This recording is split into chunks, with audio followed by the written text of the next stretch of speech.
વર્દીનું સપનું હતું. ટ્રાય મેં ઘણી કરેલી છે, આર્મી છે, સીઆરપીએફની છે, સાથે પોલીસની.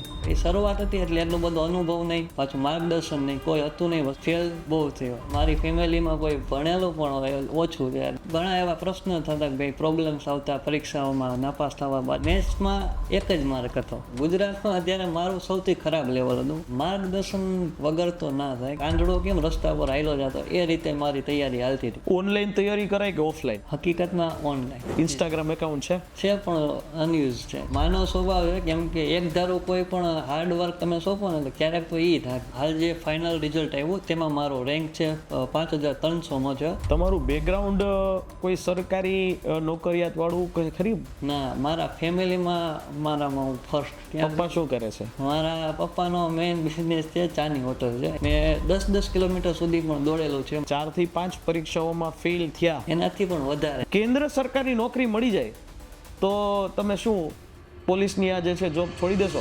નમસ્કાર દોસ્તો, જય હિન્દ. દોસ્તો, લક્ષ્યમ એકેડેમી દ્વારા એક ઓફિસર્સ પોડકાસ્ટ આવી એક સિરીઝ જાહેર કરવામાં આવી હતી અને આજે આપ સૌ લોકોની સામે આવનારી જે પોલીસ ભરતીની પરીક્ષા છે અને એના માટે માર્ગદર્શન મળી શકે અને તમે પણ તમારા ખાખીના સપનાઓ સુધી પહોંચી શકો એટલા માટે મારી સાથે અમારા ભૂતપૂર્વ એક વિદ્યાર્થી કે જે તાજેતરની અંદર જ પરીક્ષા પાસ કરેલી છે, મિલન ગઢવી, કે જેમનો આજે આપણે ઇન્ટરવ્યૂ જે છે કરીએ અને એમની પાસેથી સમજીએ કે કેવી રીતે પોલીસની આ પરીક્ષા પાસ કરી શકાય. એ જીવતા જાગતું એક્ઝામ્પલ છે કે એમણે તાજેતરની અંદર જે 2023-24 વાળી હમણાં જ જેનું ફાઇનલ રિઝલ્ટ આવ્યું એમાં એમને બિન હથિયારધારીની અંદર એમનું સિલેક્શન થઈ ગયું છે. તો આ આખો એનો એક અનુભવ છે, રનિંગ અને એના બાદ લેખિત. એટલે આખી એક પ્રોસેસ જે છે એમને કમ્પ્લીટ કરી છે. એમના જિંદગીના અનુભવો, રનિંગના અનુભવો, આ બધી જ વસ્તુઓ એ આપણે આ વિડીયોની મારફતે જાણીશું. આ વિડીયોને શરૂથી લઈને અંત સુધી સાંભળશો તો પણ તમને ખૂબ સારા એવા જે છે માહિતીઓ મળશે. અને હા, મોટિવેશનના ડોઝથી ભરપૂર છે. એટલે જોવાનું એ આખો વિડીયો એ જ રાખજો, જેથી તમને ચોક્કસથી આ વિડીયોની અંદર એક નવી દિશા મળશે. તો આ વિડીયો છે એની શરૂઆત કરીએ અને શરૂઆત જે છે એ મિલનભાઈના સ્વાગતથી કરીએ. વેલકમ મિલન ગઢવી, આપનો ખૂબ ખૂબ આભાર. આપનો કિંમતી સમય છે તે અમને આપ્યો અને આજે આપણે આ પોડકાસ્ટના માધ્યમથી ગુજરાતના તમામ ઉમેદવારો છે એમને આપણે એક સંદેશો છે એ આપીએ. હાલમાં પોલીસની ભરતી જે ચાલુ છે અને એ પોલીસની ભરતીના ફોર્મ અત્યારે જ્યારે આપણે આ વિડીયો રેકોર્ડ કરી રહ્યા છે ત્યારે ભરાઈ રહ્યા છે. તો ત્યારે આપણે અમારા એટલે કે લક્ષ્યમ એકેડેમીના જ એક વિદ્યાર્થી અને જે હાલ જે જૂની 2023-24 વાળી જે પોલીસની ભરતી છે જે 12,000+ હતી એમાં સિલેક્શન છે એમનું થયું છે. અને આપણે આજે એમની પાસેથી જાણવાનું છે કે કેવી રીતે તૈયારી કરાય, તૈયારી કરવામાં શું શું એ બાબતનું ધ્યાન રાખવું જોઈએ. આ ઓછા સમયની અંદર, કારણ કે રનિંગ છે 1 જ મહિનાની અંદર છે, તો ઓછા સમયની અંદર કેવી રીતે તૈયારી કરવી જોઈએ, શું ધ્યાન રાખવું જોઈએ, શું ધ્યાનની અંદર આપણે રાખી તો આપણને ફાયદો થાય અને કઈ કઈ એવી બાબતો છે કે જે એક પોલીસ ભરતીના કેન્ડિડેટે જાણવી ખૂબ જરૂરી છે. કારણ કે ઘણા બધા લોકો છે એમાં ગેરમાર્ગે દોરાતા હોય છે. તો ત્યારે આ પોડકાસ્ટના માધ્યમથી ગુજરાતના તમામ યુવાનો જે લોકોએ પોલીસની ભરતીમાં ફોર્મ ભર્યું છે, અત્યારે હાલ જ્યારે વિડીયો રેકોર્ડ કરી રહ્યા છે ત્યારે આંકડો લગભગ 11.5 લાખ લોકોનો છે, ત્યારે આપણે આજે એ જાણીએ કે કેવી રીતે પોલીસ બનાય. સૌથી પહેલા આપણે વાતની શરૂઆત કરીએ એની પહેલા કે તમારો એક પરિચય છે એ આપણે જાણીએ, કારણ કે ઉમેદવારો છે એ તમને ઓળખશે અને આ પોડકાસ્ટના માધ્યમથી હવે લગભગ એવું લાગે છે કે ગુજરાતની અંદર જેટલા પણ ઉમેદવારો છે એ બધા તમને ઓળખશે. તો સૌથી પહેલા તમારો એક પરિચય આપો. સૌપ્રથમ તો હું સર તમારો આભાર માનીશ અને લક્ષ્યમ એકેડેમીનો પણ આભાર માનીશ. અને સાથે મારો પરિચય આપતા કહું કે મારું નામ મિલન આલાભાઈ ગઢવી છે અને મેં મારું 12th કોમર્સમાં કરેલું છે, જે પણ રાજકોટથી કરેલું છે. અને મેં મારું ગ્રેજ્યુએશન BA એટલે બેચલર ઓફ આર્ટ્સમાં DH કોલેજમાંથી કરેલું છે. મિલનભાઈ, બેચલર ઓફ આર્ટ્સની અંદર સ્પેસિફિકેશન કોઈ? હા સર, મેં બેચલર ઓફ આર્ટ્સમાં BA વિથ જિયોગ્રાફીમાં કરેલું છે. મારો મેઇન સબ્જેક્ટ જિયોગ્રાફી. ઓકે, તમારો મેઇન સબ્જેક્ટ જિયોગ્રાફી છે, તો પોલીસની ભરતીની અંદર તમને ફાયદો ઘણો બધો થયો હશે એવી આપણે આશા રાખીએ. હા સર, ચોક્કસ, કેમ કે જિયોગ્રાફીના ઘણા ક્વેશ્ચન આવેલા જ હતા. બરાબર. હવે મિલનભાઈ, હાલનું જે રિઝલ્ટ આવ્યું એમાં તમારો કેટલામો નંબર છે, શું રિઝલ્ટ છે એ જણાવો.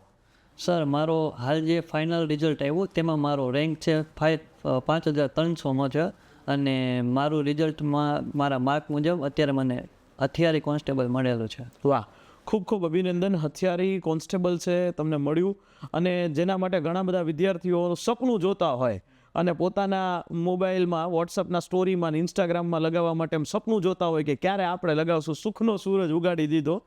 પણ ખેર, જ્યારે આપણે વાત કરીએ કે આ ભરતીની અંદર પોલીસની આ ભરતી, તમને આ પોલીસની ભરતી બાબતેનો ખ્યાલ કેવી રીતે આવ્યો? હા સર, જો કે આપણે અત્યારનો માહોલ સોશિયલ મીડિયાનો છે તમે કીધું એમ, અને મારા રિલેટિવ પણ ઘણા આ પોલીસ સાથે જોડાયેલા છે, એટલે એ ખ્યાલ મને એ રીતે આવેલો. રિલેટિવે કીધું હશે કે મારે મેઇન તો મેં મારી જર્નીની શરૂઆત તો ગવર્મેન્ટ જોબની પ્રિપરેશનથી કરેલી હતી. બરાબર. એટલે ત્યારથી જ કે ને કે આપણે વર્દી કે એક વર્દીનું સપનું હતું. ટ્રાય મેં ઘણી કરેલી છે, આર્મી છે, CRPFની છે, સાથે પોલીસની. એટલે વર્દીની જોબ લેવી એ મારું પહેલેથી જ વન ટાઈપ ઓફ ડ્રીમ જ હતું. બરાબર. ધોરણ 10 અને ધોરણ 12 ક્યાંથી કર્યું? મેં ધોરણ 10 અને 12 રાજકોટમાંથી જ કરેલો છે. ઓમ વિદ્યાલય કરીને સ્કૂલ છે રાજકોટમાંથી જ. બરાબર. ઓમ વિદ્યાલય રાજકોટની અંદરથી તમે સ્કૂલિંગ તમારું કમ્પ્લીટ કર્યું. સ્કૂલિંગની અંદર તમારા શું પર્સન્ટેજ હતા? સ્કૂલમાં મારા 10થમાં ત્યારે આપણે PR સિસ્ટમ છે એ મુજબ મારા 10થમાં 95 PR હતા અને 12થમાં મારા 88 PR હતા. ઓકે, તો 88 PR 95 PR હતા, એટલે હું માનું કે અંદાજિત 80% આસપાસ માર્ક થતા હોય, પર્સન્ટેજ થતા હોય. તો એક પ્રશ્ન પૂછું, સાયન્સ કેમ ન લીધું? જો કે સાયન્સ લેવાનો તો મારો ખુદનો વિચાર હતો, પણ એક ટાઈમ પરિસ્થિતિ કે વન ટાઈપ ઓફ ફિનાન્શિયલ, ત્યારે એ ટાઈમે થોડીક કન્ડિશનને લીધે. ઘરની કન્ડિશન ચોક્કસથી છે. એક મિડલ ક્લાસ પરિવારમાં જ્યારે જન્મ થયો હોય અને એ વખતે આપણે સૌથી પહેલાં આપણા ઘરની કન્ડિશન છે એ વિચારવું પડે. અને આજે સાયન્સ બેકગ્રાઉન્ડની અંદર જ્યારે તમે કરો છો તો ત્યારે થોડાક ફાઇનાન્શિયલી ફીઝ અને બીજું બધા એક્સપેન્સીસ છે એ થોડા વધારે થતા હોય છે. મિલનભાઈ, તમે આજે તૈયારી તમે કરી, કેટલો સમય લાગ્યો? કેટલો સમય તમે તૈયારી કરી પોલીસની માટેની? પોલીસ માટેની સ્પેશિયલ કહું તો લાસ્ટ 6 થી 7 મંથ, પણ મારી ઓલ ઓવર પ્રિપરેશન કહું તો હું 2023થી હતી. 2023થી. ઓકે, તો 2023ની અંદર જ આ ભરતીનું નોટિફિકેશન છે આવ્યું હતું, બરાબર? અને એ નોટિફિકેશનની અંદર ઘણા બધા નવા નિયમો હતા, કારણ કે પહેલાંના પરીક્ષા પદ્ધતિ અલગ હતી અને આ એ ભરતી હતી કે જે હસમુખભાઈ પટેલ, જે આજે તો GPSCના અધ્યક્ષ સાહેબ છે, એમના સમયમાં એમના હસ્તે જ આ જાહેરાત છે જાહેર કરવામાં આવી હતી. તો હવે મિલનભાઈ એ વાત જણાવો કે તમે આ વસ્તુની તમને જાણ થઈ, એના પછી તમે એવું તો શું કર્યું? તમારી તૈયારી કેવી હતી? તમે શું કર્યું? કઈ વસ્તુથી તમે અવોઇડ થયા? તમારી આખી પ્રિપેરેશન એક જર્ની હશે, એ જર્ની અમારા તમામ વિદ્યાર્થીઓ સુધી આપણે પહોંચાડવી છે, એ અમને જણાવો. છે ચોક્કસ સર.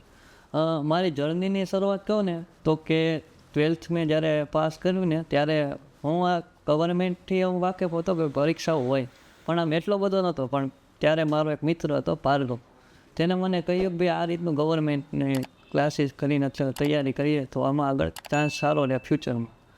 અને ત્યારબાદ કોલેજમાં આપણે ટૂંકમાં અવેરનેસ આવી ગઈ હતી, પણ ત્યારે કોઈ એટલી આ કોરોના આવ્યો અને એમાં કંઈ પ્રિપરેશન ના થઈ. ત્યારબાદ મારું કોલેજ 2021માં કમ્પ્લીટ થયું અને આફ્ટર પછી ધીમે ધીમે શરૂઆત કરી દીધી હતી પ્રિપરેશનની. પણ કે ને શરૂઆત કરી હતી, મેં એક્ઝામ પણ આપેલી, પણ ત્યારે કે ને એ શરૂઆત હતી એટલે એટલો બધો અનુભવ નહીં, પાછું માર્ગદર્શન નહીં, કોઈ હતું નહીં વસ્તુ, એટલે ફેલ બહુ થયો. અને એના લીધે મેં ઘણા એવા પ્રશ્ન થતા કે ભાઈ પ્રોબ્લેમ્સ આવતા પરીક્ષાઓમાં નાપાસ થવા બાદ, કે ભાઈ અમુક વિષયોમાં તકલીફ પડતી, જેમ કે ગણિત, મેથ્સ, રિઝનિંગ, પેલો જે મારો વીક પોર્શન બનેલો હતો. અને ત્યારબાદ કે ને કે એ પોર્શનને સુધારવા અને એના માટે હું ધીમે ધીમે મહેનત કરતો હતો. પછી મેં આપણે SSC CGLની પરીક્ષા આવે, સૌથી શરૂઆત કે ને કે મારી આ ચેન્જ થયો ને જર્નીમાં ત્યાંથી, કે મેં એ પરીક્ષા આપેલી હતી, એમાં મારે 90ની આજુબાજુ માર્ક થયા હતા, પણ એમાં મેથ્સમાં એક જ માર્ક હતો. અચ્છા. એટલે મેં આ જોયું ને ત્યારે મને અંદરથી થયું કે મેં આના કરતાં થોડીક મેથ્સમાં જો ધ્યાન દીધું હોત તો આ પરીક્ષામાં ક્રેક કરી શકાત. ઓકે મિલનભાઈ, અહીંયા 1 મિનિટ માટે રોકું છું. એક સાવ એવરેજ એવો મેથ્સનો ગણિત અને રિઝનિંગ જાણનારો વ્યક્તિ પોલીસની આ ભરતી હતી જેમાં કોન્સ્ટેબલ તમે પાસ કરી 80 માર્કની એ પોર્શન આવે છે મેથ્સ અને રિઝનિંગનો, તો આ લેવલ સુધી કઈ રીતે પહોંચ્યા? કારણ કે આમાં ઘણા બધા એવા વિદ્યાર્થીઓ છે કે જેમનું ગણિત રિઝનિંગ છે, મેથ્સ રિઝનિંગ એ કાચું હશે, સાવ પાયાથી તૈયારી કરવાની હશે. તમે એના એ સ્પષ્ટપણે એક્ઝામ્પલ છો કે તમે સાવ પાયાથી તૈયારી કરી, અને એ કેવી રીતે કરી, એ સંભવ કેવી રીતે થયું એ જણાવો. જી ચોક્કસ સર. કે ને કે ગણિત રીઝનિંગમાં હું માનું ને કે મારી એમ અતિશયોક્તિ નથી કરતો, પણ ગુજરાતમાં અત્યારે મારું સૌથી ખરાબ લેવલ હતું. કેમ કે 1 માર્ક 50 માર્કમાંથી એટલે બહુ ખરાબ કહેવાય. અને આ વસ્તુને સુધારવા માટે મેં ટૂંકમાં ઘણા પ્રયત્ન પણ કરેલા, પણ કોઈ આમ આપણે રસ્તો નહોતો મળેલો. પછી મેં યુટ્યુબમાં સર્ચ કરેલા, કોઈ ઘણા વિડીયોઝ જોયા, પછી મેં અમુક એવી ચેનલો જોઈ જેમાં મેથ્સના બહુ આખા લેક્ચરો જેને ફ્રી મૂકેલા હતા. ત્યારબાદ ધીમે ધીમે આ ફ્રી લેક્ચરો જોયા, અને પછી હું સાથે નોટ્સ બનાવતો ગયો, પ્રિપરેશન કરતો ગયો. અને મેન કે ને કે ભાઈ ગણિતને સુધાર્યું કઈ રીતે, તો એમાં છે મોર પ્રેક્ટિસ. મારી પ્રેક્ટિસ માટે હું કહું ને તો મેં મેથ્સ માટે કે ભાઈ ચેપ્ટર વાઇઝ અને બધું મેં પ્રિપરેશન કરી, એમાં મારી 15 થી 20 રફ નોટ બનેલી હતી. અચ્છા.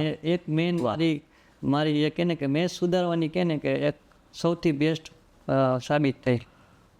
ચોક્કસથી આપણે જો અત્યારે તમે મને પોઈન્ટ જે કીધો કે 15 થી 20 એવી રફ નોટ બની હતી, આપણે ઘણા બધા ઉમેદવારો હશે કે મેથ્સ અને રિઝનિંગની અંદર એ પ્રેક્ટિસ કરતા હશે, પણ એ પ્રેક્ટિસ કરતા હશે અને તેમ છતાં એના પ્રશ્નોના સવાલના જવાબ નથી આવતા. એનું રીઝન એ છે કે પ્રેક્ટિસ નથી થઈ. સિમ્પલ રીતે આપણે જોઈએ તો, અને ગણિત અને રિઝનિંગ એ એવી વસ્તુ છે કે તમે એમાં સીધા રોકડા માર્ક મેળવી શકો છો જો તમે એની પરફેક્ટ સ્ટ્રેટેજીની સાથે તૈયારી કરો. તો આ વસ્તુની અંદર માર્ક મેળવવા ઇઝી છે અને રોકડા મળી જશે.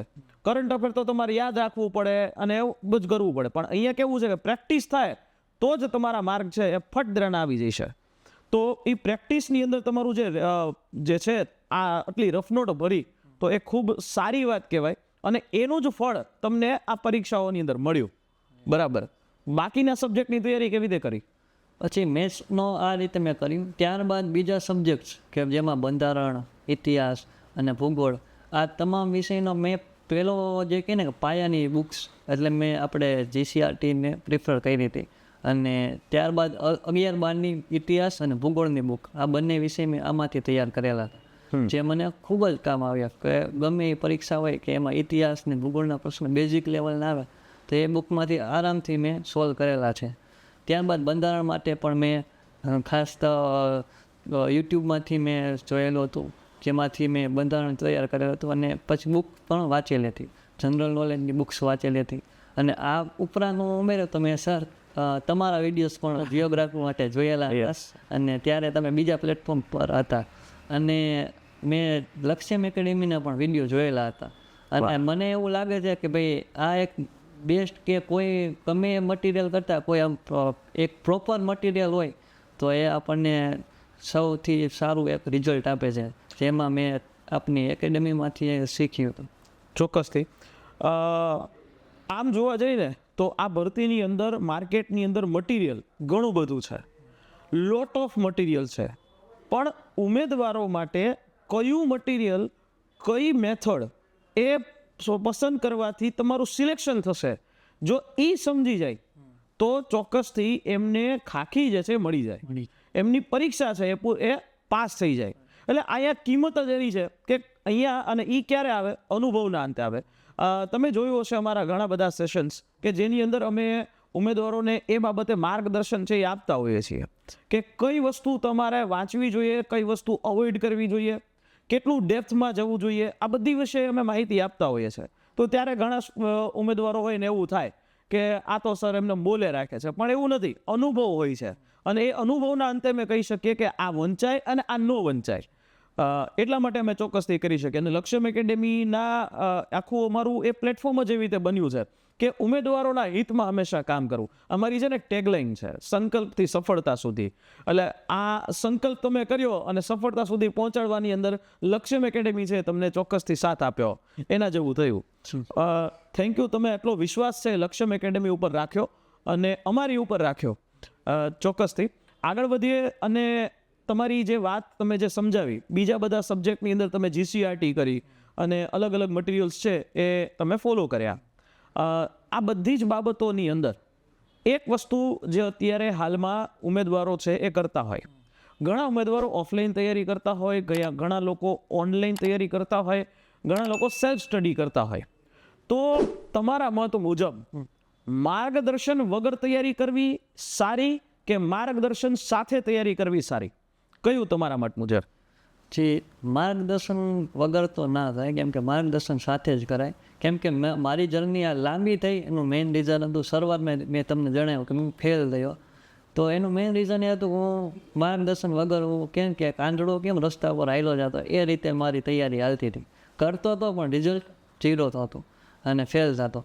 પછી મેં તમને કીધું કે મેં તમારા વિડીયોઝ જોયા અને આ બધું જે ફોલો કર્યું, તમારું ગાઈડન્સ અથવા તો બીજા આપણા યુટ્યુબના સરનું ઘણા બધાનું આમાં ટૂંકમાં ગાઈડન્સ જે આપણે આજે કહે ને કે ભાઈ ફોનનો આપણે યુઝ, એમાં 2 યુઝ, એક ખાલી આપણો ટાઈમ પાસનો યુઝ અને બીજું આપણા કામ માટેનો યુઝ. તો એ કામ માટે યુઝ કરી અને જે આપણા અનુભવી ફેકલ્ટીઓનું અને તમારું આ માર્ગદર્શન જોયું એ મુજબ હું આગળ વધ્યો. તો એ માર્ગદર્શનથી મને સફળતા મળી છે. ઓનલાઈન તૈયારી કરાય કે ઓફલાઈન? હકીકતમાં ઓનલાઈન. કેમ કે એ એક એવી છે કે ભાઈ તમે ધારો કે આજે ઓફલાઈનમાં કોઈ લેક્ચર લો તો એ પછી તમે કદાચ ત્યારે લીધો પણ કદાચ બને એવું કોઈ પ્રસંગોપાત તમારે બહાર જવું થયું કે ક્યારેક રજા થઈ, કોઈ આપણે મેડિકલ ઇમરજન્સી થઈ તો તમે લેક્ચર મિસ કર્યા, તો ત્યાંથી એવો કોઈ બેકઅપ ન હોય કે ભાઈ તમે પાછો લેક્ચર જોઈ શકો. ત્યારે ઓનલાઈનમાં પહેલું જ એ છે કે ભાઈ તમે કોઈ પણ મિસિંગ લેક્ચર હોય એ તમે કોઈ પણ ટાઈમે અને કોઈ પણ સમયે તમે તમારા અનુકૂળતા મુજબ જોઈ શકો. લાઇબ્રેરીમાં જઈને આપણે જોઈ શકીએ, ઘરે પણ જોઈ શકીએ. તમારા મત મુજબ કયું ઓનલાઈન પ્લેટફોર્મ સારું, જે સજેશન તમે આપી શકો? તો જો વિષય વાત જોઈએ તો મેં મેં વિષયમાં મેથ્સમાં મેં એક આપણા પટેલ સર છે એનું એક જોયેલું હતું. પછી બાકી જે જનરલ નોલેજમાં કહીએ ને તો લક્ષ્યમ એકેડેમીને અમે ફોલો કરેલી હતી. Thank you. લક્ષ્યમ એકેડેમીના અલગ અલગ સેશન્સ, તમને યુટ્યુબ સેશન્સ આટલા બધા કામ આવ્યા અને એનાથી ઉમેદવારોને, અમારો આશય એ છે કે ઉમેદવારોને અમે એ પાસ કરાવી શકીએ. કારણ કે અમે જે મહેનત કરીએ છીએ અનુભવના અંતે કન્ટેન્ટ છે એ નીકળતો હોય છે. અને લક્ષ્યમ એકેડેમીના એ તમામ ઉમેદવારો હોય, એ યુટ્યુબવાળા હોય, તો એ બધાને આપણે ટેલિગ્રામ ચેનલ છે એની અંદર PDF આપી દઈએ છીએ. એટલે આપ સૌને પણ એક વિનંતી કે જો તમે લક્ષ્યમ એકેડેમીની ટેલિગ્રામ ચેનલમાં હજી સુધી નથી જોડાયા તો ટેલિગ્રામ ચેનલ સાથે જોઈન થઈ જજો. યુટ્યુબ ચેનલ સાથે પણ તમે જોઈન થઈ જજો કે જ્યાં લેક્ચર્સ જે છે એ તમને આપવામાં આવે છે, ફ્રી કન્ટેન્ટ છે આપવામાં આવે છે. જનરલી એક પર્સનલ ક્વેશ્ચન પૂછું, ઇન્સ્ટાગ્રામ એકાઉન્ટ છે? કહે ને કે છે પણ અનયુઝ છે. અનયુઝ છે. તૈયારી વચ્ચે ઇન્સ્ટાગ્રામ એકાઉન્ટની રીલો કેટલીક જોઈ? નહીં. ઓકે, તો ઉમેદવારો છે એને આ સોશિયલ મીડિયા બાબતે શું સંદેશો આપશો? જી, આમાં મારો એવો છે કે મેં પર્સનલી તમે તો ઇન્સ્ટાગ્રામ કીધું, મેં મારું વોટ્સઅપ પણ બંધ કરેલું હતું એક ટાઈમ, જે મારા ફ્રેન્ડ સર્કલમાં બધાને ખબર છે.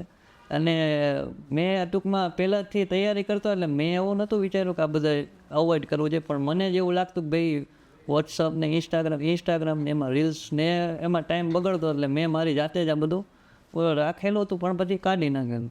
અને આ તૈયારી દરમિયાન મેં ક્યારેય સોશિયલ મીડિયામાં એવો યુઝ નહોતો કરેલો, પણ આ એક યુટ્યુબ અને ટેલિગ્રામ આ બંનેનો ઉપયોગ કરેલો હતો. બરાબર. ટેલિગ્રામ અને યુટ્યુબની અંદર જનરલી છે ને ઘણી બધી ડિસ્ટ્રેક્શન્સ પણ આવતું હોય છે. તો એ ડિસ્ટ્રેક્શન્સમાંથી બચવા માટે તમે શું કર્યું? કારણ કે ઘણી એડ આવી જાય, આ વિડીયો સાહેબનો લેક્ચર ચાલુ હોય ને અને એની હારે પાછું ધુરંધરનું એક સોંગ આવી જાય, આવું બધું થાય. તો એ ડિસ્ટ્રેક્શનને તમે કઈ રીતે હેન્ડલ કર્યું? જી ચોક્કસ, તમે કીધું એડ્સ આવે અને માનવ સ્વભાવ છે, કેમ કે એક ધારો કોઈ પણ હાર્ડવર્ક તમે સોંપો ને એટલે ક્યારેક તો એ થાકે. એટલે ઘણીવાર એડું આવે ને આપણે ઘણીવાર એમાં પણ શોર્ટ્સ વિડીયો આવે એટલે ઘણીવાર સ્ક્રોલિંગ થતું હોય. પણ મારી ફીડ એવી હતી એ ટાઈમે કે ભાઈ વધારે પડતું આ ટૂંકમાં હું ગવર્મેન્ટની એક્ઝામ રિલેટેડ જોતો, એટલે ક્યાંક એકાદી બે ફીડ આવી જાય કે ભાઈ હાલો ગવર્મેન્ટ જોબનું મોટિવેશન આવી ગયું કે કોઈ પણ એવી વિષયને આવી ગયું એટલે પાછું બેકનું માઇન્ડ આવી જાય કે ભાઈ હાલો આપણે આ રસ્તો નથી અપનાવવાનો, આપણે મેઇન રસ્તે ચાલી જાય. બરાબર. તમારું બેકગ્રાઉન્ડ કોઈ સરકારી નોકરિયાતવાળું કંઈ ખરી ફેમિલીમાં કોઈ પણ? ના, મારા ફેમિલીમાં મારામાં હું ફર્સ્ટ. તો ફેમિલીવાળાએ કોઈએ તમને પ્રેશર કર્યું હતું કે ભાઈ તું ફોર્મ ભર? ના, પ્રેશર તો નહોતો કરેલું, પણ મેં સમજમાં હું એના સામેથી કહેતો કે ભાઈ આ રીતનો ફોર્મ આવે તો હું આમાં અપ્લાય કરીશ ને એવું બધું. જોકે મારી ફેમિલીમાં કોઈ ભણેલું પણ હોય ઓછું છે એટલે એમાં એ લોકો તો આ બધું એમ જ માનતા તું કામ કર ત્યારે સાચું. ત્યાં પપ્પા શું કરે છે? મારા પપ્પાનો મેઇન બિઝનેસ છે ચાની હોટલ છે, એને ચાની હોટલમાં એ, અને બીજું મારા પપ્પાને ગાયું દોવાનું એ બધું પશુપાલનને રિલેટેડ. પશુપાલન ચોક્કસથી છે કે આજે આવા વ્યવસાયોને આપણા સમાજની અંદર છે ને એક ઓલી નજરે જોવામાં આવે છે કે ભાઈ આ પ્રકારનો વ્યવસાય કરે છે, પણ હકીકતમાં જુઓ તો વ્યવસાય ગમે તેવો હોય પણ જે લોકોને મહેનત કરવી છે એ આગળ વધે જ છે. અને તમે જે છે એ ફેમિલીની અંદર એક સિંગલ ચાઇલ્ડ કે કઈ રીતે? હા, હું ફેમિલીમાં એક છું. એક સિંગલ ચાઇલ્ડ. મમ્મી શું કરે છે? એ હાઉસવાઈફ છે. હાઉસવાઈફ છે. એટલે પપ્પા જે છે એ આખો દિવસ તમારા માટે ચાની લારી જે છે એના ઉપર કામ કર્યું અને ચા વેચી, અને ચા વેચતા એમ કહી શકાય કે તમને ચા વેચતા જે છે પોલીસ એ બનાવ્યા. બરાબર. એટલે હકીકતમાં મા બાપના આશીર્વાદ હોય તો જ આપણે અહીંયા સુધી આ લેવલ સુધી આપણે પહોંચી શકીએ અને તો જ તમે એ કશું જે છે મેળવી શકો, કારણ કે કોઈ પણ વસ્તુ છે સપોર્ટ વગર તો નથી જ થતી. બરાબર. મેં એવું સાંભળ્યું છે કે તમે હમણાં તાજેતરમાં બીજી કોઈ એક પરીક્ષા પાસ કરી છે, એ કઈ છે? જી સર, સાચું છે. કેમ કે મેં સાથોસાથ આ એક ભરતીને સાથોસાથ હું બીજી એવી અન્ય ભરતી પણ અટેન્ડ કરતો, અને જેમાં મેં કીધું એમ કે મને વર્દીનો શોખ તો હતો જ, તો તેને રિલેટેડ કે તેની આસપાસની જેટલી પણ જોબ આવેલી ને તેમાં મેં એપ્લાય કરેલું. એવી જ રીતે આપણે MHAમાંથી IB એટલે IBમાંથી એક ભરતી બહાર પડેલી હતી, SA એટલે સિક્યુરિટી આસિસ્ટન્ટ, જેમાં મેં એપ્લાય કરેલું હતું અને એની એક્ઝામ આપણે સપ્ટેમ્બર મહિનામાં હતી, જે મેં આપેલી હતી અને મારી એક્ઝામ સારી પણ ગઈ હતી. અને એ એક્ઝામને વધુમાં કહું ને તો આ એક્ઝામમાં ખરેખર પ્રોપર એક લક્ષ્યમ એકેડેમીનો કે મને આમ કહેવાય ને કે ગાઈડન્સને ઉપયોગ થયો હોય ને તો આપણા IBની SAમાં, જેમાં એક આપણા રોહિત સોંદરવા સર છે ને તે કે ને IBના મેઇન કે ને લીડિંગ રોલ, તો એને બહુ. યસ. આમ જોવા જાવ તો અત્યારે હાલ લક્ષ્યમ એકેડેમીના નવા પ્રોજેક્ટ્સ આવી રહ્યા છે અને જેની અંદર લક્ષ્યમ એકેડેમીની મેથ્સ, રિઝનિંગ, GK અને ગુજરાતી, ઇંગ્લિશ આ બધી બુક્સ છે એ લોન્ચ થવા જઈ રહી છે. એમાં રોહિત સોંદરવા સરનો પણ ખૂબ મોટો ફાળો છે. એમને પણ એક આખી જનરલ સ્ટડીઝની જે માટે GKની બુક છે એ લખી છે, અને એ ડેફિનેટલી કે ભાઈ એ બુક છે એ ગુજરાતની અંદર ફર્સ્ટ એવી બુક હશે કે જેની અંદર એક સેન્ટ્રલની ભરતી જે છે એ કવર થાય છે. આમ સાચું જોવા જઈએ ને તો ઘણા બધા મિત્રો છે એ રાજ્ય સરકારની નોકરી એ કરતા હોય છે. તો તમે તમારા મત મુજબ હું તમને પૂછું છું કે નોકરી કરવી હોય તો રાજ્ય સરકારની કરાય કે કેન્દ્ર સરકારની સરકારી નોકરી કરાય? તમારું મંતવ્ય શું છે? જો પ્રેફરન્સ કહું ને તો પહેલાં કેન્દ્ર સરકારની, કે એનું મેઇન રીઝન છે કે એમાં કોઈ ફિક્સેશન નથી. હાલ જે આપણે ગુજરાતમાં આપણે 5 વર્ષનું ફિક્સેશન છે તે તેમાં નથી, એટલે પહેલો બેનિફિટ એ. બીજો બેનિફિટ કે કોઈ પણ નવા નિયમ કે કોઈ પણ પગાર સુધારો જેમ હમણાં હાલમાં આવી રહ્યો છે કે ભાઈ પગાર પંચ 8મું આવે છે, તો એનો પહેલો બેનિફિટ સરકારમાં કેન્દ્ર સરકારમાં મળશે, એટલે એમાં પણ એ મોખરે રહેશે. એટલે મારા મત મુજબ કહું ને તો કેન્દ્ર સરકારની નોકરી જો મળતી હોય ને તો પહેલી પ્રેફરન્સ એને આપવી જોઈએ. ચોક્કસથી. લક્ષ્યમ એકેડેમીના પ્લેટફોર્મ પરથી પણ હું ઘણા બધા ઉમેદવારોને એ જ વિશે માર્ગદર્શિત છે અમે કરતા હોય કે ભાઈ તમે નો ડાઉટ ફોર્મ ભરો. રાજ્ય સરકારની અંદર અત્યારે હાલ પોલીસની ભરતી છે તો એમાં ફોર્મ ભરો, પણ એની સાથે સાથે SSC GDની પણ ભરતી એ અત્યારે હાલ ચાલુ છે. GD એટલે કે 10 પાસ ઉપર તમને કેન્દ્ર સરકારની અંદર BSF છે, આસામ રાઇફલ્સ છે, CISF છે, આ ઘણી બધી એવી મિનિસ્ટ્રી ઓફ હોમ અફેર્સની અંડરમાં આવતી એજન્સીઓ, એમાં તમને કામ કરવાનો એ મોકો મળે છે. બીજી વાત કે રાજ્ય સરકારની અંદર જે તમે વાત કરી કે ફિક્સેશન, તો ફિક્સેશન 5 વર્ષનું છે, 26,000 રૂપિયાનો પગાર દર મહિને તમને મળે. તમે એને સામે કેન્દ્ર સરકારમાં જોવા જાઓ તો કેન્દ્ર સરકારમાં પહેલા જ મહિનાથી તમને ફૂલ પે કરે છે, અને ફૂલ પે જે છે એ તમને મળે છે. અને કાલ સવારે આપણે જ વાત કરીએ કે 2026થી લાગુ થઈ જશે 8મું પગાર પંચ, તો એનો સૌથી પહેલો લાભ એ અહીંયા મળશે. અને પાછું એક ડિફેન્સ ફોર્સિસની અંદર તમારું જવાનું સપનું છે તો એમાં પણ જઈ શકશો. ઉમેદવારોને હું એ જ કહેવા માંગીશ કે જો તમારી ઈચ્છા છે કે ભાઈ પોલીસની ભરતી છે, એ પોલીસની ભરતીની અંદર જવું છે, કોઈ વાંધો નહીં, તમે એના માટે મહેનત કરો. પણ સાથે સાથે એક તમારે SSCની જે અત્યારે હાલ ભરતી ચાલુ છે અને એ 30 તારીખ સુધી એમાં ફોર્મ પણ ભરાઈ રહ્યા છે, અને ગ્રાઉન્ડ એ સેમ છે, અને એની સિલેબસ એક જ પરીક્ષા છે, આની જેવું જ છે, તો એમાં ફોર્મ ભરી શકાય. કેન્દ્ર સરકારની નોકરી મળી જાય તો તમે શું પોલીસની આ જે છે જોબ છોડી દેશો? થોડો અઘરો સવાલ પૂછ્યો સર, પણ હું આને એક મારી જર્નીને સાથે જોડવા માંગીશ, કેમ કે આનો જવાબ તમને એમાંથી મળી જશે. તો હકીકતમાં કહું ને કે મારી આ પ્રિપરેશનની જર્નીની મેઇન પહેલી પરીક્ષા કહો ને તો તમે હમણાં જિક્ર કર્યો કે ભાઈ SSC GD, તો તે જ હતી. મેં 2023ની એન્ડિંગમાં પહેલી વાર જ્યારે કોઈ ગવર્મેન્ટ એક્ઝામ ક્રેક કરી હોય, કે જેની એક્ઝામ આપણે કે પ્રિલિમ્સ અથવા તો કોઈ પણ રીતે ક્રેક કરી, તો મેં SSC GD હતી જે 2022ની. અને કે ને કે ત્યારથી જો કે ને કે આર્મીનો એજ ખતમ થઈ ગઈ અને આમાં કે ને અપ્લાય કરી શકી, તો એ બંને એક સાથે થયું કે ભાઈ ડિફેન્સમાં જવાનું સપનું હોય તો આમાંથી તમે જઈને આપણે દેશની એક ફ્રન્ટ લાઇનમાં જઈ અને સેવા કરી શકો.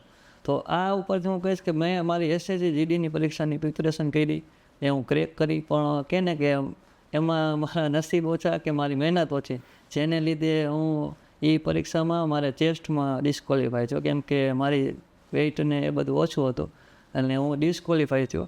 ત્યારબાદ એ જ એક્ઝામમાં હકીકતમાં કહું ને તો મેં 3 વાર ક્રેક કરેલી, પણ 3 વાર સેમ રિઝલ્ટ, એમ કે ત્યારે બોડી મારું ઓછું હતું અને એ એક મારો કે ને કે બેનિફિટ ના થયો. નકર હું કહું તો પહેલાં જો તમને પ્રેફરન્સ મળે ને તો કેન્દ્ર સરકારમાં જવું યોગ્ય છે.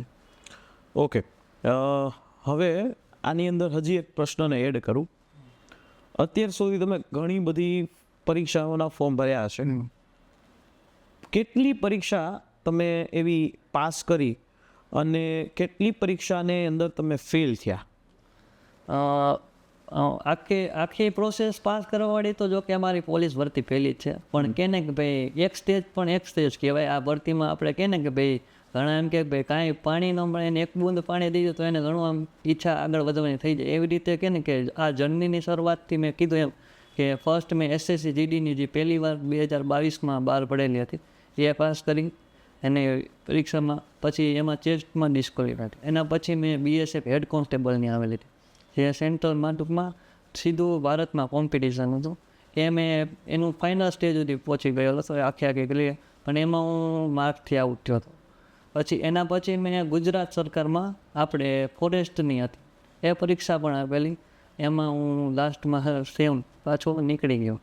ત્યારબાદ મેં CCEની આપણે જે મેઇન પરીક્ષા હતી ગુજરાતમાં જુનિયર ક્લાસને જે ગ્રુપ A અને ગ્રુપ Bની, એ બંનેના મેરિટ મારે ક્રોસ થઈ ગયા હતા અને મેં બંનેની મેન્સ પણ આપેલી હતી, પણ એમાં મહેનત ઓછી કે એના લીધે હું ફરી એકવાર નિષ્ફળ થઈ ગયો. ત્યારબાદ મેં GPSCની પરીક્ષા પણ આપેલી, એ પ્રિલિમ પાસ થયેલો હતો. આ બધી પરીક્ષા એક રીતે કહો ને કે પાસિંગ કહેવાય, પણ એક રીતે આ બધી ફેલિયર પણ કહેવાય, કેમ કે ફાઇનલ રિઝલ્ટ તો કહે ને કે ભાઈ પાસ હોય તો પાસ કહેવાય. એમ થોડીક આંશિક સફળતાથી ઘણી વાર વાકેફ થઈ ગયો હતો, પણ કહે ને કે આ બધી જે એક્ઝામની પ્રિપરેશન મેં કરેલી અને એક હાર્યા જનની સાથે હું પ્રિપરેશનમાં જોડાયેલો, અને સતત આ પ્રયાસ મારે આ પોલીસ ભરતીમાં કામ આવેલું, અને મેં છેલ્લે આ પોલીસ ભરતી પાસ કરેલી. એટલે એમ કહી શકાય કે 4 થી 5 પરીક્ષાઓમાં ફેલ થયા અને એના બાદ એનાથી પણ વધારે એનાથી પણ વધારે, એટલે વધારે એમ કહી શકાય કે ભાઈ નિષ્ફળતાઓ જોઈ છે અને પછી સફળતાનો સ્વાદ એ તમે ચાખ્યો. ઘણા બધા મિત્રો હોય એમને પહેલા જ પ્રયાસે સફળતા મળી જતી હોય, અને ઘણા મિત્રો એવા હોય કે જેને વારંવાર નિષ્ફળતાઓનો સામનો એ કરવો પડ્યો હોય.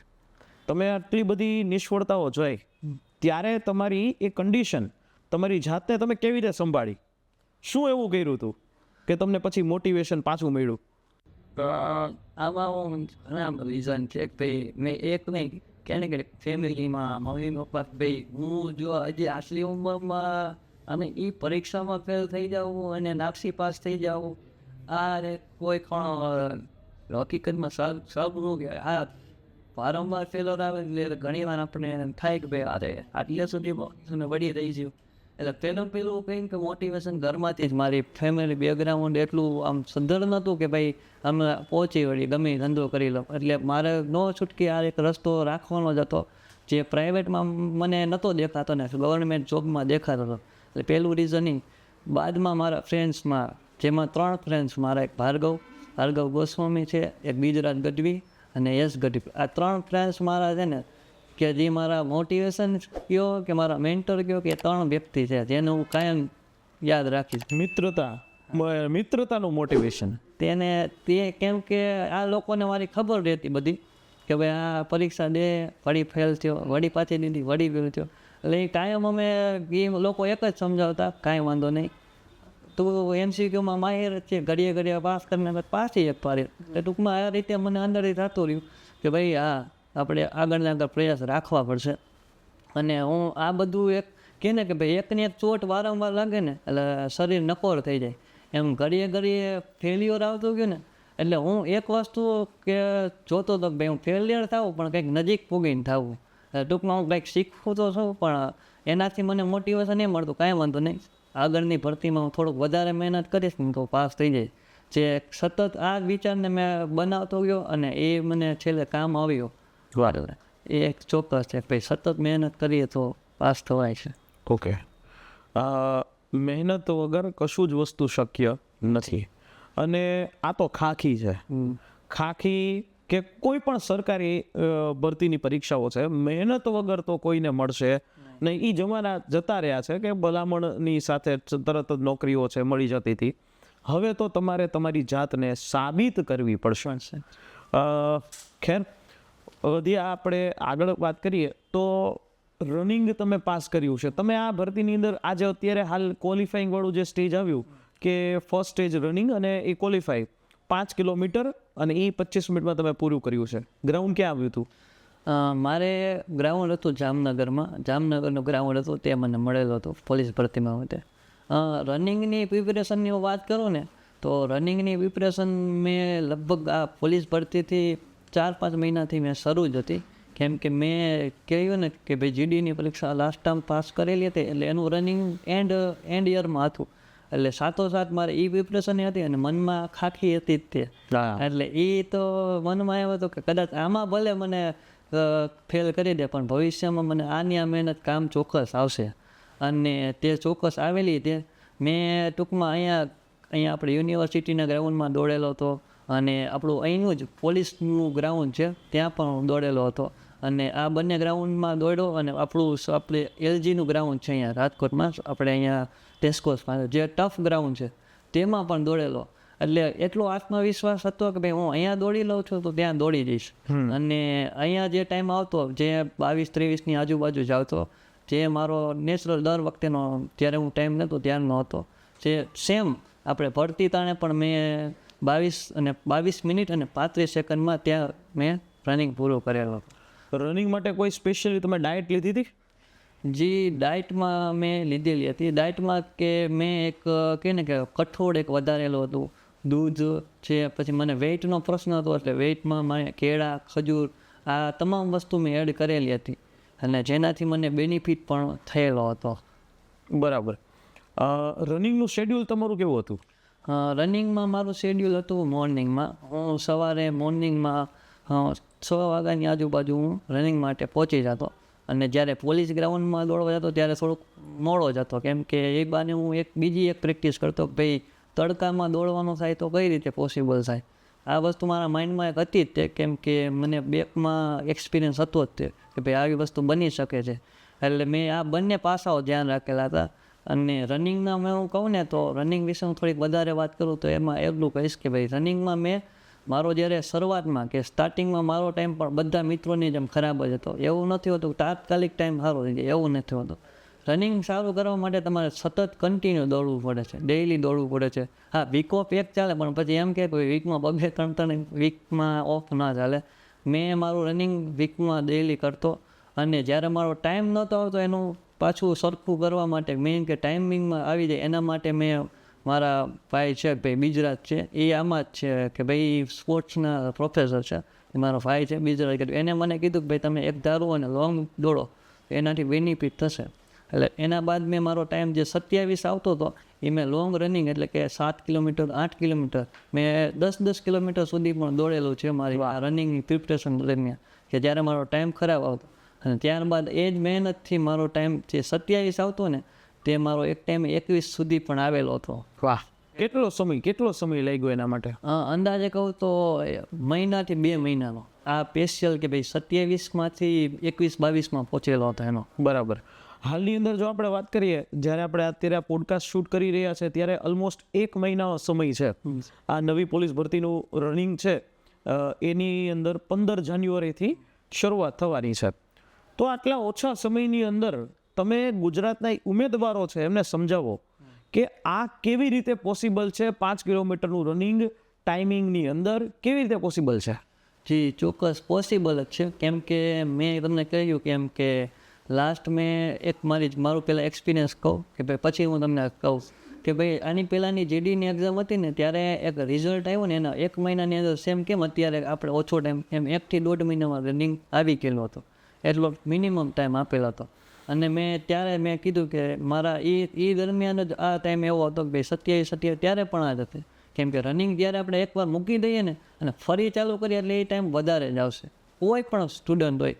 એટલે આ વસ્તુ તો નેચરલ થઈ જાય, કેમ કે બોડી રેસ્ટમાં આવી ગઈ, પાછી એને મોડમાં લઈ આવી રનિંગ મોડમાં તો થોડોક ટાઈમ વાર લાગે.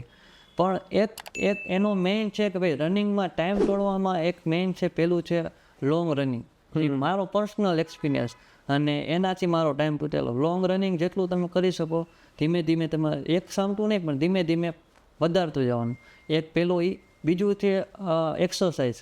તમે કોઈ પણ રનિંગની આપણે એક્સરસાઇઝ આપણે કેમ લક્ષ્યમાં તમે જે ગોઠવેલું છે તો એમાં આપણે રાણા સર જે શીખવાડે છે એક્સરસાઇઝ કરો તો એનાથી બેનિફિટ થાય છે. અને ત્રીજું કોઈ પણ રનિંગ કરે ને એટલે કહે ને કે ભાઈ રનિંગ કર્યા પછી એક સ્ટ્રેચિંગની એક્સરસાઇઝ આવે, એ ક્યારેય મિસ નહીં કરવાની. એ સ્ટ્રેચિંગની એક્સરસાઇઝ તમે કહે ને કે ભાઈ તમે જેટલું રનિંગ કરેલું હોય ને એટલી સામે સ્ટ્રેચિંગની એક્સરસાઇઝ કરવી પડે, જેનાથી તમારા પગ જે દરરોજ ભરાઈ ગયા હોય એ પાછા છૂટા પડી જાય ઈસી થાય. અને બીજે દિવસે પાછું તમારે જ્યારે રનિંગમાં આવે તો એવું ન થાય કે તમારા પગ થાકેલા હોય ભરાયેલા રહે. એટલે આ 3 મેઇન ટિપ્સ હું દેવા માંગીશ આપણે કે પેલું તમે જ્યારે રનિંગનો ટાઈમ નથી આવતો તો ધીરે ધીરે તમારું સ્ટેમિના વધારો, એન્ડ્યોરન્સ ઉપર ફોકસ કરો કે એન્ડ્યોરન્સ એટલે લોંગ રનિંગ ઉપર ધીમે ધીમે એના સુધી પહોંચો, 7 કિલોમીટર 8 કિલોમીટર. બીજું કે એક્સરસાઇઝ સરખી કરો, પ્રોપર કરો. એવું નહીં કે રમતમાં કરી લીધી ને થઈ ગયું, એવું નહીં. કેમ કે આ આપણી કોઈ રમતની વસ્તુ નથી, આપણે એક જોબ મેળવવા માટે જઈએ છીએ. તો એમાં આવડું મોટું કોમ્પિટિશનમાં આપણે બહાર નીકળવું હોય અને આપણો ખરાબ ટાઈમ આવતો તો સુધારવા માટે આપણે સિરિયસ તો રહેવું પડશે. અને એમાં ટાઈમ ઓછો છે તો સિરિયસથી તમારે એક્સરસાઇઝ કરવાની. એવું નહીં ફોર્મ વગર તમે સર શીખવાડે તેમાં આપણે તમે કીધું તો સરના ગાઈડન્સમાં શીખો. અને ત્યારબાદ એ એક્સરસાઇઝ બાદ તમે રનિંગ કરી લો, ત્યારબાદ સ્ટ્રેચિંગ. આ 3 વસ્તુ ઉપર ફોકસ રાખો એટલે કોઈ પણ વિદ્યાર્થીનો ટાઈમ છે 25ની અંદર આપણે લઈ આવવાનો છે. આમાં કોઈ મેડલ નથી પાડવાનો, એટલે એ એપ છે કે તમે આવી શકે છે. યસ, ચોક્કસથી. ખૂબ જ સરસ રીતે તમે આખું માર્ગદર્શન આપ્યું કે જેની અંદર જો એ આટલી વસ્તુ જો સાંભળશે ને તો પણ એને મગજમાં ઉતરી જશે કે 1 મહિનાની અંદર જે રનિંગ કરવું એ પોસિબલ છે. શરૂઆતમાં પીએસઆઈ અને કોન્સ્ટેબલ બોથ જે હશે એને કરવામાં આવશે, પછી જે છેલ્લે એલઆરડી વાળા હશે તો એ રીતે જે છે રનિંગ કરવામાં આવે. હવે આપણે વાત રનિંગની કરી અને એની સાથે સાથે હજી પણ એક થોડોક પર્સનલ પ્રશ્ન પૂછી લઉં. જીવનમાં કોઈ દિવસ ખરાબ સમય આવ્યો? કહીએ ને કે ખરાબ સમય તો નહીં પણ એવી પરિસ્થિતિઓ ઘણીવાર આવેલી છે એની જેનું કે ધારો કે પહેલાં એમ કહું કે મેં ક્યારેય મારું ખાલી આમ પ્રિપરેશન કરી રહ્યા કે એવું નથી. કેમ કે એવો ટાઈમે મેં કરેલો છે કે ઓનલી પ્રિપરેશન, પણ મેં હર ટાઈમ વર્કની સાથે કરેલી. એટલે ક્યારેક બને એવું કે ભાઈ લેટ છૂટી કે એવું થાય તો પણ આપણું ડેઈલીનું શેડ્યુલ એ પૂરું કરવું પડે તો ક્યારેક રાત સુધી થોડીક વાર જાગવું પડે. ચોક્કસથી આજે ઘણા બધા લોકો એ નોકરી કરતાં સાથે તૈયારી કરતા હશે, તો એ લોકોને એવો મેસેજ આપો તમે કે જેથી કરીને એમને પણ તમારામાંથી કંઈક વસ્તુ શીખવા મળે. હા જી ચોક્કસ. હું એમ કહીશ કે નોકરી કરતાં આપણે પ્રિપરેશન એક ધારી ચાલુ રાખીને તો આ પોસિબલ છે. યસ. કેમ કે આજે એવું બધા ફેમિલી એવા નથી હોતા કે ભાઈ ચાલો હાલો પ્રિપરેશન કરીએ તો 2-3 વર્ષ આમાં જ દઈ દે. મારી ખુદની જ એવી સિચ્યુએશન હતી કે ભાઈ ઘણીવાર મારે કામ કરવા જવું જ પડે. એટલીસ્ટ હું એમ મારા પોતાના ખર્ચ માટે પણ જવું પડતું. મિનિમમ પગાર કહો કે જે બી ગયો એ કર્યા વગર હું મારી જો ઓલી ન પૂરી કરી શકું તો મારે ઘરે બેસવાનો અર્થ જ નહીં ને કંઈ. અને ઘરની પરિસ્થિતિ આપણે કોઈ પણ સમજુ વ્યક્તિ હોય એની એજ થઈ જાય એટલે એ વસ્તુ તો આવી જાય. એટલે એ મારે આવી જ ગયેલી હતી કે ભાઈ મારે મારું કરવું છે તો સાથે કમાવવું પણ પડશે. એટલે જ્યાં પાસ કરી એના લગભગ છેલ્લા 2 વર્ષથી હું કામ કરતો હતો ને હાલ પણ કરું છું. એવું નહીં કે ભાઈ પાસ થઈ ગયો તો મૂકી દીધી. કેમ કે હાલ પણ એ છે કે ભાઈ જ્યાં સુધી અંદર ભૈયા જાય નહીં ત્યાં સુધી આપણે આપણું કામ ચાલુ રાખવું પડશે. ચોક્કસથી. એને તમે જોબ કામ કરતા હતા, જોબ પ્રાઇવેટ કરતા હતા, તો એની સાથે તમારું શેડ્યુલ વાંચતા હતા ક્યારે અને રનિંગ ક્યારે કરતા હતા, આખું એનું એક તમારું ડેઇલી રૂટીન આપો જેથી કરીને ઉમેદવારોને ફાયદો થાય. ચોક્કસ. હું પહેલાં કહું કે મેં જ્યારે વર્ક કરતો ત્યારે સવારનો ટાઈમ છે ને કે રનિંગ માટે સવારમાં 6 વાગે ક્યારેક 5, 5:30 ટૂંકમાં 5 થી 8નો ટાઈમ હું રનિંગ માટે દીધેલો હતો. અને જ્યારે એક ટાઈમ હું પાર્ટ ટાઈમ જોબ કરતો ને ત્યારે આ રનિંગ પૂરું કરી નાખું 8 થી 9ની વચ્ચે અને પછી 9 થી બપોરના 2 વાગ્યા સુધી આ મારું શેડ્યુલ હાલતું કે ભાઈ 9 થી 12 હું વાંચવાનું રાખતો. ત્યારબાદ બપોરે હું જોબ ઉપર જઈને સાંજે 10 વાગ્યાની આજુબાજુ આવતો છેલ્લા 2 વર્ષમાં લાસ્ટમાં. એટલે ત્યારે 10 વાગે હું બનાવ્યું છે નાસ્તો અને જમવાનું બધું કરીને અને લગભગ હું 10:30, 11 ફ્રી થઈ જતો અને 11 થી 12, 1 વાગ્યા સુધી ફરી પાછું વાંચવાનું અને રિવિઝન આ 2 વસ્તુ હું ડેઈલી કરતો અને સાથે કરંટ અફેર આ વસ્તુ કરતો. ચોક્કસથી. હવે કરંટ અફેરની તમે વાત કરી, હવે એ સમજાવો કે કરંટ અફેર તમે કેવી રીતે કર્યા, ડેઈલી, વીકલી, મંથલી, તમારું શું એ આખું? કારણ કે કરંટ અફેરમાં ઘણી બધી વસ્તુઓ હોય જે પરીક્ષા વખતે ખૂબ કામ લાગે. કારણ કે આ વખતે જે પેપર હતું એ પેપર પણ જેવું તેવું નહોતું. તો એ બાબતે તમારું મંતવ્ય આપો.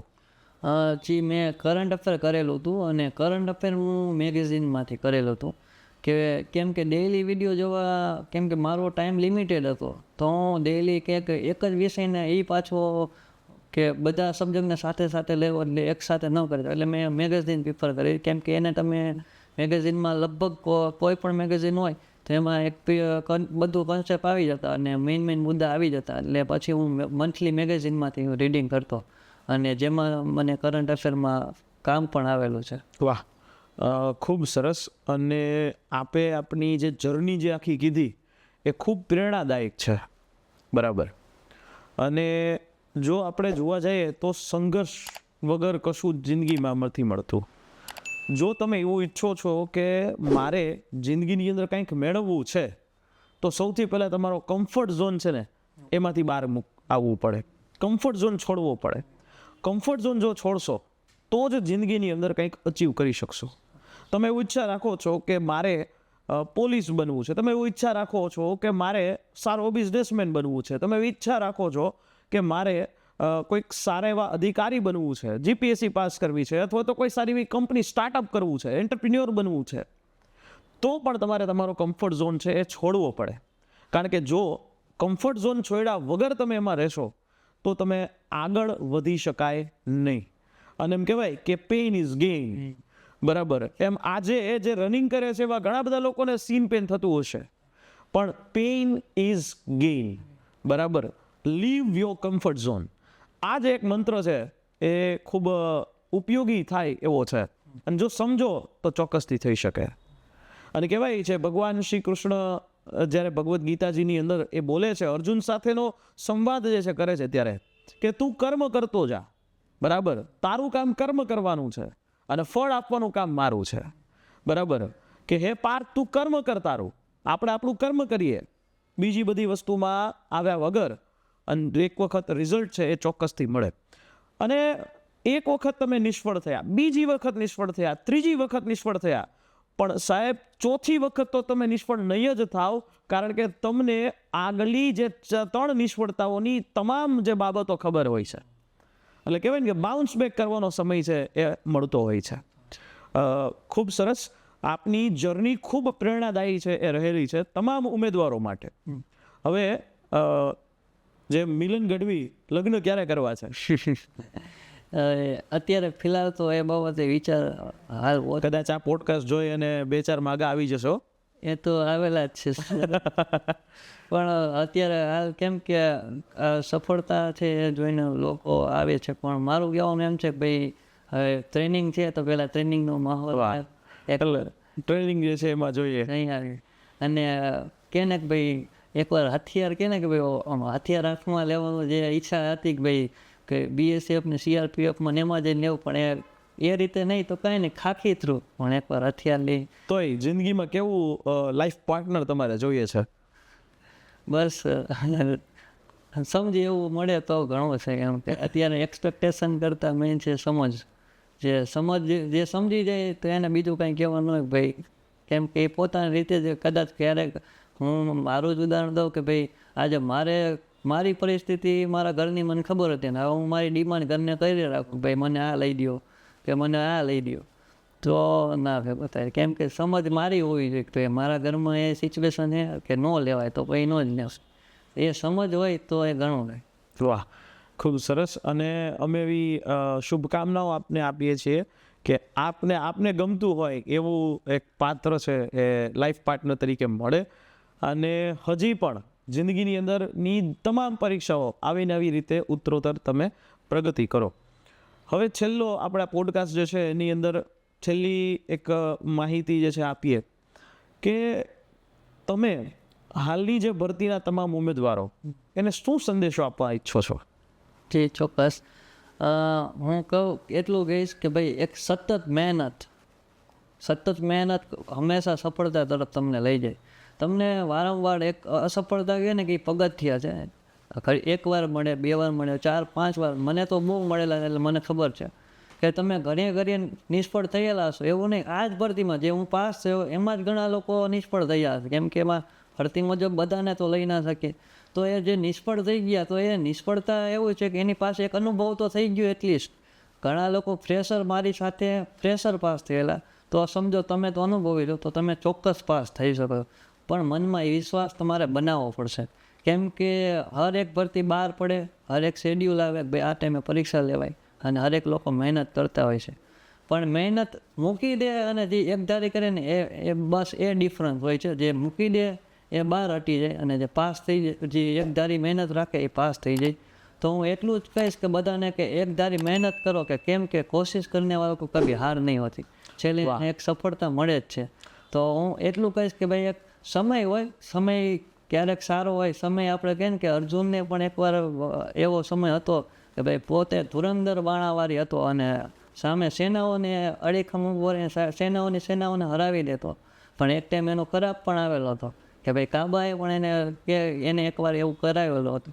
તો આપણે સમય છે ક્યારેક સારો આવે ત્યારે ખરાબ આવે, પણ એક વસ્તુ એક સતત મહેનત કરશો તો એ તમને ચોક્કસ સફળતા લઈ જશે. અને બાકી વધુમાં હું કહું તો મેન છે આ એક ભરતીનો કાર્યક્રમ કેવો હોય છે કે એમાં તમારે સચોટ અને સાચું માર્ગદર્શન હોવું જોઈએ પહેલું. બીજું એ માર્ગદર્શન મુજબ તમારે અનુકરણ પાછું કરવું પણ પડશે. એવું નહીં કે હાલો મોટિવેશન સાંભળી લીધું કાલે પાછા હતા, એવું નહીં ચાલે.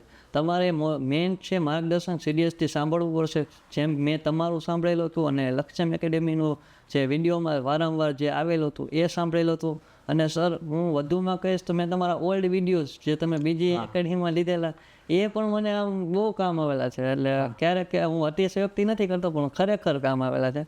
એટલે હું એ ચોક્કસ કહીશ. તો તમે પહેલાં સારું માર્ગદર્શન લ્યો.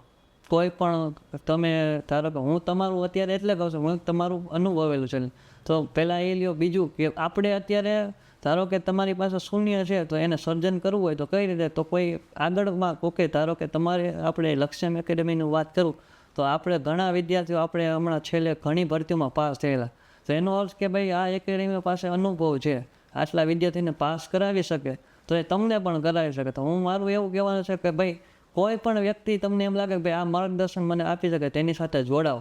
અને બીજું એ કે મેં લક્ષ્યનું કહું એવું નથી કે પ્રમોશન માટે, પણ હું એટલે કહેવા માગું છું ભાઈ આપણે ગુજરાતમાં ઘણા એવા આર્થિક રીતે ઘણા લોકોને તકલીફ હોય છે. અને હું આ લાઈફમાં રહેલો અને મને ખબર છે ભાઈ કેટલા ઓફલાઈન ક્લાસીસના પૈસા હાલે છે, કેટલા ફીસ છે, ઓનલાઈનની પણ ઘણી ફીસ છે જ. એટલે મેં જોયેલું છે.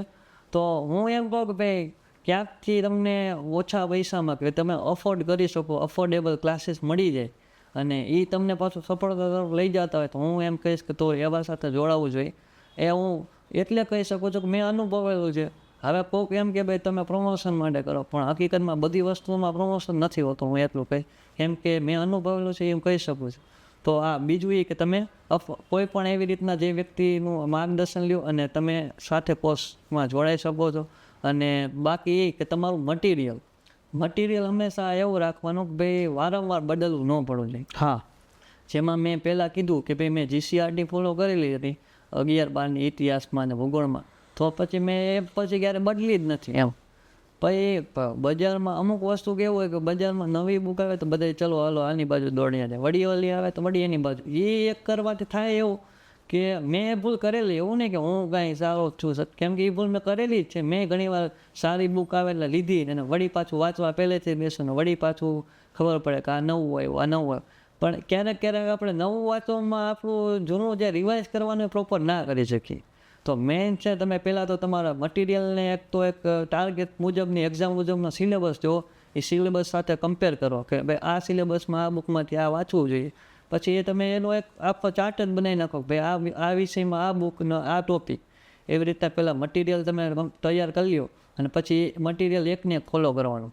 ત્યારબાદ હું એમ કહીશ કે ભાઈ આ મટીરિયલ બધું થઈ ગયું તો મેઇન છે એક રિવિઝન. આ એક એવી વસ્તુ કે હું એટલે કહું છું કે પેલું જ્યારે નવા વિદ્યાર્થી હોય ને એને થાય એવું કે હાલ હું બધું વાંચી નાખું અને વાંચી પણ નાખે, પણ ખબર પડે કે ભાઈ છેલ્લે અડધું યાદ હોય ને અડધું ભૂલાઈ જાય. એનું કારણ એ હોય કે ભાઈ તમને મોટી માહિતી હોય ને આમ લાઇમલાઇટમાં માહિતી એ જ યાદ રહી જાય, કેમ કે આપણું માઇન્ડ એવું હોય કે ભાઈ મૂકી નાખીએ. પણ અમુક એવી વસ્તુ જે હોય ને એ કામની હોય પણ યાદ ન રહે. એનું કારણ હોય કે રિવિઝન. તો આ એક કહું કે રિવિઝન, ચોથું તો રિવિઝન ફરજિયાત તમારે કરવું જોઈએ. અને બાકી એક પાંચમું જે કહું છું કે ભાઈ કરંટ અફેર્સ. આ બધીની સાથે તમારે કરંટ અફેર્સ તમારે જોડવું પડશે, કેમ કે અત્યારની એક્ઝામના આખા ચેન્જ થઈ ગયા માળખા. કેમ કે અત્યારે એવું નથી કે ભાઈ સીધી ચોપડી લીધી અને પ્રશ્ન પૂછી રહેલા. હવેના આપણા શિક્ષકો જે પેપર કાઢે છે એ પણ સમજુ છે અને એ પણ એક ખબર છે કે હાલના પરીક્ષાનું લેવલ, કેમ કે જો સહેલું કાઢે તો બધાને માર્ક આવી જાય, તો પછી એનો એ પ્રશ્ન ભાઈ મેરિટ ઓછું ગયું. એટલે એ લોકો સામે આ એક એવો ચેલેન્જ છે કે ભાઈ પેપર એક મીડિયમ લેવલનું હોવું જોઈએ અને સામે એક સિલેબસ મુજબનું હોવું જોઈએ. તો એ પેલો આ કરંટ અફેરને પ્રિફર કરશે. ખાલી કરંટ અફેરના પ્રશ્નો નહીં, ધારો કે એમાં કોઈ ટોપિક આવ્યો તો એ ટોપિકની આજુબાજુનું એનું જે જનરલ નોલેજ હોય તો એ ટોપિક કરંટમાં આવ્યો એટલે પૂછી લીધું. એવું બને છે ઘણી પરીક્ષામાં. તો તમે કરંટને ફોલો કરો અને તમારા કરંટને તમારી પ્રિપરેશનમાં જે વિષય છે એની સાથે જોડતા જાઓ અને એ વસ્તુ તમને બહુ કામ આવશે. એટલે આટલા મેં મુદ્દા કીધા એ તમે પ્રોપર ફોલો કરશો. ધીમે એવું છે કે નવા એટલે એક સામટું તો બધું ફોલો ના થાય, પણ ધીમે ધીમે આ વસ્તુને તમારે એડેપ્ટ કરવું પડશે. અને જ્યારે હવે તો ભરતીઓમાં દિવસે મેં એક જોયું છે કે હવે ધીમે ધીમે ટાઈમ ઓછો થાય છે. ઓલું નથી કે ભાઈ વર્ષે 2 વર્ષે જે છેલ્લે આપણે રેવન્યુ તલાટીની એક્ઝામ ગઈ કે આપણે કહીએ કે ગોળીની જેમ આવી અને ગોળીની જેમ વહી ગઈ, ખબર ના પડી ક્યારે ફોર્મ ભરાણા ને ક્યારે મેન્સ લેવાય ને પૂરી પણ થઈ ગઈ. અને હવે અત્યારની સેમ સિચ્યુએશન કે ગુજરાત પોલીસમાં પણ એ જ થઈ ગયું ભાઈ, તાત્કાલિક આવી ગઈ છે. અને જો એમાં તમે થોડુંક પણ હવે તમારા મસ્તીમાં ટાઈમ વધારે દઈ દીધો અને તમે આ સિરિયસ ના લીધું તો તમે આ રેસમાંથી હટી જશો. કેમ કે આપણે માનીએ કે ભાઈ 11 લાખ ફોર્મ ભરાય પણ એ આંકડો છે, પણ એમાંથી મિનિમમ 50,000 તો એવા વિદ્યાર્થી છે જ ગુજરાતમાં જે તૈયારી કરે જ છે. તો એ 50,000માંથી ને 12,000માં આવવું, આ વખતે 12,733 જગ્યા છે, તો એમાં આવવા માટે તમારે એ બાકીના 40,000ની આજુબાજુ આ જે વિદ્યાર્થી એનાથી અલગ કરવું પડશે, એનાથી થોડીક વધારે મહેનત કરવી પડશે. એ જે મહેનત કરશો ને એ આમાં આગળ આવી જશે. એટલે હું એટલું કહીશ કે તમે જે મહેનત પહેલાં કરેલી છે એ જ મહેનત ધીમે ધીમે કન્ટિન્યુ રાખો અને દિવસે તમારા સ્ટડીને વધારતા જાઓ. રનિંગને પણ ઇમ્પોર્ટન્ટ આપો છો, સાથે સ્ટડીને પણ આપો. બરાબર. એવું નહીં કે ભાઈ જો તમે તમે ઘરે રહીને તૈયારી કરી શકતા હોય તો તમે સાથે સાથે કોર્સ લીધેલા હોય તો એને ડેઈલી ફોલો કરો, વિડીયોઝ જોવો, લેક્ચર્સ જોવો, રેકોર્ડિંગમાં હોય ભલે લાઈવ ન ફોલો કરી શકો તો રેકોર્ડિંગ જોવો, જેમ મેં જોયેલા લક્ષ્યમ એકેડેમીના. તો એ તમે એ બધું કરો ને તો એ તમારી છેલ્લે ભલે ઓલું કહે ને કે ભાઈ થોડુંક કરેલું હશે ને તો એ કામ આવશે. અત્યારે ઘણા એવું વિચાર અત્યારે રનિંગ એને ક્યાં પરીક્ષા અને વાંચે નહીં, અને ધીમ ઓછું વાંચે કે વાંચે જ નહીં ઘણા, કેમ કે ખાલી રનિંગ ઉપર ફોકસ કરે. અને માહોલ એવો છે ને સર કે ભાઈ રનિંગનો માહોલ એટલે વિડીયો જેવા આવતા, કેમ કે સોશિયલ મીડિયામાં જોડાણા હોય ને એટલે એના પહેલાં તો મોટિવેશન ખાખીને કુંવારી અને પહેલાં તો બોલેરો દેખાડે અને દોડતા હોય એમાં પાછા એવા મ્યુઝિક મૂક્યા હોય ને એટલે ઘડીએ બીજી દિવસ એ કરી દઉં, બીજી દિવસ જોવાનું મન થાય. કેમ કે મેં ખુદ અત્યારે પાછું જ્યારે સોશિયલ એકાઉન્ટ અત્યારે ચાલુ કર્યું તેમાં મને ખુદને પણ એ અનુભવ થઈ ગયો કે ભાઈ અત્યારે આમ રીલ્સ ચાલુ કરી તો જોવાય જાય. તો પહેલાં તો એ થોડુંક ઓછું કરો, અને પહેલાં તો તમે એવું કરવું હોય તો યુટ્યુબમાં પહેલાં તમે સારા એવા લેક્ચર, ધારો કે લક્ષ્યમ એકેડેમીની ચેનલ છે તો એને ફોલો કરો, એના સોર્સ જુઓ, એમાંથી ઘણું તમને માર્ગદર્શનવાળું આવે તો એ જોવે. પછી એવું નહીં કે ભાઈ ઓલી રીત શું ચાલુ કરી દેવાની. અને સાથે ડેઈલી રનિંગ કરો, રનિંગ પછી તમારી ડાયટ લ્યો, ડાયટ લઈને પાછી થોડોક આરામ કરીને પાછું તમારું વાંચવાનું છે એ સ્ટાર્ટ કરી દો. સાંજ સુધી ફરી વાંચો. એવું લાગે કે ભાઈ અત્યારે થોડોક ઓલું માન થાય તો અડધી કલાકનો બ્રેક લ્યો, અને એ બ્રેકમાં પછી તમારે જે કરવું હોય એ કરીને પાછું કામે લાગી જવાનું. કેમ કે આ એક વસ્તુ એવી છે કે સંદેશામાં ભાઈ તમે એક ધારું આ ચાલુ રાખશો ને તો તમને સફળતા ક્યારે મળી જશે ને ખબર નહીં પડે. કેમ કે હું એવું એક વ્યક્તિ છું કે હું ખુદ એવું માનતું કે ભાઈ ક્યારે હવે થાય છે, કેવી રીતે થાય છે, અને આ વસ્તુ મેં બહુ નજીકથી જોયેલી છે. અને કહે ને કે આ શૂન્યથી હતો ને ત્યાંથી અહીંયા પહોંચેલું એટલે મને એટલી તો ખબર છે કે ભાઈ બધા ફેઝ લાઈફમાં આવે, જિંદગીમાં બધા જ વસ્તુ જોઈએ, અને ક્યારેક સારો ફેઝ આવતો હોય અને ક્યારેક પાછો આ ખરાબ ફેઝ આવે, ડાઉન ફેઝ આવે તો ત્યારે આપણું માઇન્ડ એક જ વસ્તુ કે હવે આ બધું મૂકી દેવું જોઈએ. પણ એ 2-4 મિનિટનું હોય અને એને આપણે ભૂલીને પાછું આગળ વધવું પડે. કેમ કે જો આમાં મૂકી દે ને એ આ ભરતીને જ એક રીતે એમાંથી બાકાત થઈ જાય છે. પછી કોઈ પણ જો ચાલુ રાખશે ને મહેનત તો એ ચોક્કસ પાસ થઈ જશે. યસ, ચોક્કસથી ખૂબ સારો એવો સંદેશ તમે આ પ્લેટફોર્મના માધ્યમથી એ ઉમેદવારો સુધી પહોંચાડ્યો. સૌથી પહેલાં ખાસ કે આપનો પણ ખૂબ આભાર, કેમ કે આ પ્રકારનું તમે જે પાસ થયા છો અને સમય કાઢી અને આજે એ તમે એમને માહિતી આપી રહ્યા છો, તો આ પ્રકારની માહિતી છે એ એમના માટે ખૂબ ઉપયોગી થઈ શકે છે. એટલે તમામ વ્યુઅર્સના તરફથી અમે લક્ષ્યમ એકેડેમીના પ્લેટફોર્મ તરફથી અમે આપનો ખૂબ આભાર છે એ વ્યક્ત કરીએ છીએ. અને આવી નવી રીતે હજી પણ ભવિષ્યની અંદર તમને લક્ષ્યમ એકેડેમી કામ આવે અને લક્ષ્યમ એકેડેમીના તમામ ફેકલ્ટીઝ જે છે એને તમે જોઈ અને તમારી જે પણ કેન્દ્ર સરકાર હોય તો કેન્દ્ર સરકાર જે પરીક્ષા પાસ કરવી હોય તમે કરી શકો છો, અને કરો એવી અમારી સૌની શુભકામનાઓ. ખૂબ ધન્યવાદ. જય હિન્દ, જય ભારત. જય હિન્દ સર.